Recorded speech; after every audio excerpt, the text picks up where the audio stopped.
Eu converti em 98. Eu vim num 98. contexto de drogas e tal.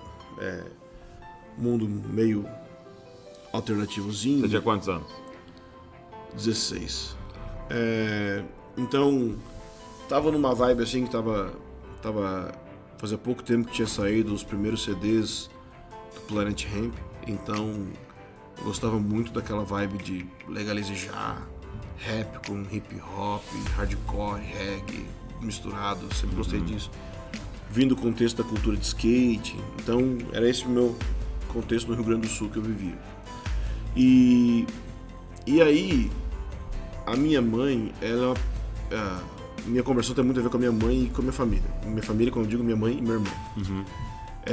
Minha mãe é uma mulher que ama muito. Ela é amor puro, muito forte. Então ela nunca se contentou do filho dela ser drogadito como eu estava sendo. Porque eu fumava maconha. Eu não usava assim muitas drogas, porque eu sempre tive um tom de covardia na minha vida. Então eu morria de medo de, caraca, eu vou usar uma parada e não voltar mais. Eu sabia de histórias de gente que tinha aí, tomou um cogumelo e não voltou, então eu tinha medo disso aí. Só que minha mãe, ela não aceitava. Ela jamais aceitou que o filho dela fosse assim. Não importa que eu falasse. Tudo que eu mais queria na vida é que ela me deixasse em paz, né? E ela me atormentou por anos. Porque assim, desde quando eu comecei a fumar, ela já sabia. E ela me pegou fumando. Nossa, já uma velha, não que ela não era velha na época, mas uma mãe brava era aquela. Mas ao mesmo tempo feria muito ela, né? Então, ela nunca se contentou com isso. E por causa disso, ela graciosamente fez da minha vida um inferno. Então assim, ela não deixava que tivesse 10 centavos solto em cima da mesa. E ela foi me atormentando. Até que um dia, já passado aí muito, né? Tava com 16 já, eu comecei com 11, 12. Ela falou assim, ela procurou de tudo. Então, a gente foi num centro espírita. Eu não entendi que a gente tava indo no centro espírita por minha culpa. Ela falou, a gente vai no centro espírita. Eu cedi e fui. Não gostava de sair com ela, mas saí. Chegamos no centro espírita, a gente ficava sentado, tinha tipo um degrau assim, que tinha uma mesa comprida, com várias pessoas sentadas. E a gente ficava, tipo, parecia, eu acho que era assim, tipo um degrau abaixo. Faz muitos anos, não lembro. Mas eu lembro onde é esse lugar até hoje. E aí, na conversa, eu acho que eu comecei a tratar mal eram senhores, eram pessoas já de idade, que estavam sentados naquela mesa ali. E eles começaram a fazer perguntas, assim, por que você está fazendo isso?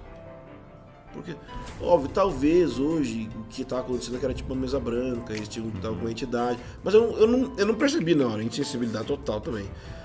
E eles falando. E aí eu lembro de um senhor, tava com uma mesa branca, eu era o mais velho deles. Ele dá uma baixada de cabeça assim, ele passa a mãozinha assim por cima da outra e fala: minha senhora, talvez pro seu filho só os crentes mesmo, assim.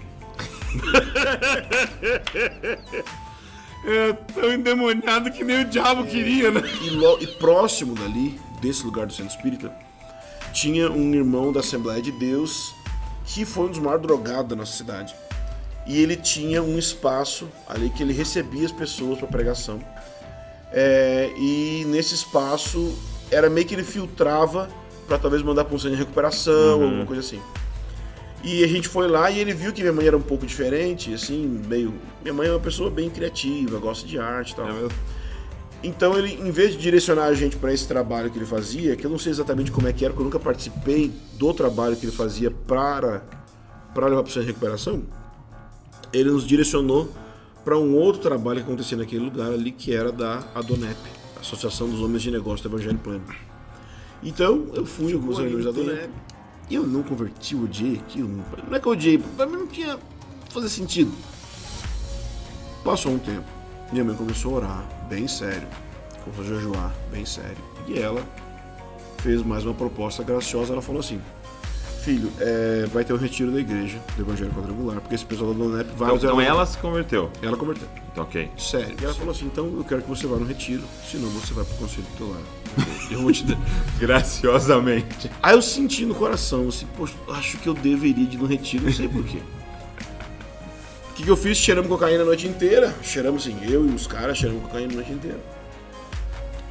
E aí à noite eu falei pros caras, a gente tava no terraço do prédio, não era nem terraço, era parte do teto, em cima do prédio, assim.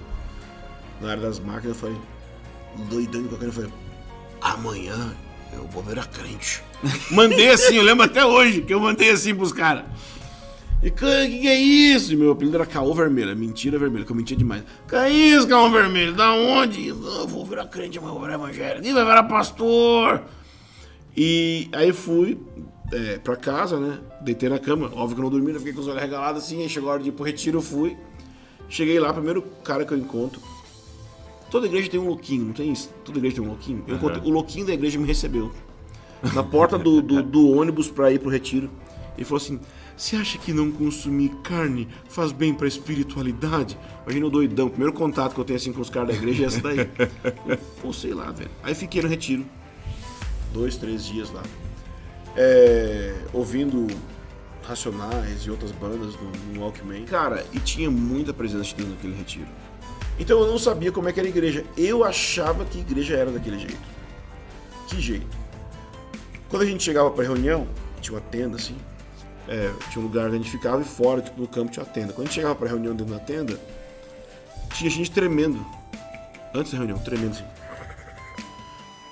Aí na hora do culto, as pessoas ficavam rodando, caindo no chão.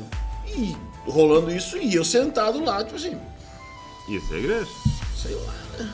Eu passar esses dias aqui para minha mãe parar de me incomodar. Cara, e aí, tô nesse retiro, tentando enrolar ao máximo. Tem uma hora que eu tô passando dentro da tenda, cara. E aconteceu alguma parada, velho. Não tava rolando culto. Não tava rolando culto? Nada. Era tipo horário que tá todo mundo jogando bola e tal. Eu tava num canto ouvindo música, aí eu pensava, vou voltar pro quarto.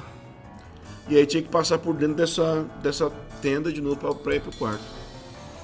Eu passei, cara, sabe aquela coisa assim, como se fosse assim, eu tava sem ar, comecei a respirar, mas na consciência, eu tive a consciência que meus problemas, todos eles tinham uma única fonte, era eu, não era minha mãe, não era meu pai que não morava com a gente, não era meu irmão, que tinha nada a ver, coitado. Eu era a fonte de problema. E eu tenho que converter. Só que pra mim converter era fazer o que minha mãe fez. O que minha mãe fez? A galera da Donep que ela reunia, na época era bem ligado com a galera da Batalha Espiritual. Então, quando minha mãe converteu, o que ela fez? Tudo que é coisa que pudesse ser um ponto de contato com o inimigo foi queimado, destruído, amarrado em nome de Jesus.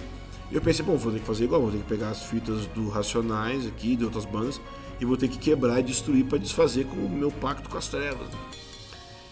E eu cheguei, isso foi segundos de pensamento. Eu atravessei e fui lá num campo e cheguei pro pessoal que era próximo à minha mãe e falei, então gente, eu queria converter hoje, um papo bem estranho, né? E eu queria quebrar essas fitas aqui e tal, e desfazer e tal, minha aliança com as trevas. Eu falei alguma coisa assim. O pessoal virou e eles não acreditaram. Eles falaram, como assim? Não, eu queria quebrar e tal. Tá. Aí chegou naquela noite, ia ter uma vigília. Na hora da vigília eu falei, eu quero fazer isso. Tá. Aí eu botei as fitas no meio, numa roda assim, e comecei a pular, quebrando as fitas. E aí, cara, o mover veio, velho. As irmãzinhas que estavam orando, eu não sabia, né, cara? Tinha gente orando por mim ali quanto tempo. As irmãs começaram a cair no espírito. E eu caí, endemoniado. E levantei falando em alemão, batizado no Espírito Santo. Falando em alemão? Eu não sei falar alemão, mas lá é uma região que as pessoas entendem, por causa do Rio Grande do Sul, entendem alemão. Eu levantei falando em alemão. E até hoje eu não sei falar, já estudei em escola de falar alemão, não sei falar. Só sei falar Naturwissenschaft. Mas eu não sei falar. E quando eu levantei, eu saí dali, recebi várias profecias que até hoje tem a ver com a minha vida, e Daquele dia em diante, os irmãos colaram em mim, não me deixaram, tipo assim, em cima de mim. E faz janta e cinema, seja o que for, ficava o dia inteiro por meses dentro da minha casa, me cuidando, orando comigo. Eu parei de usar droga instantaneamente, assim, não fiquei com síndrome, como é que é? Com abstinência, nada disso.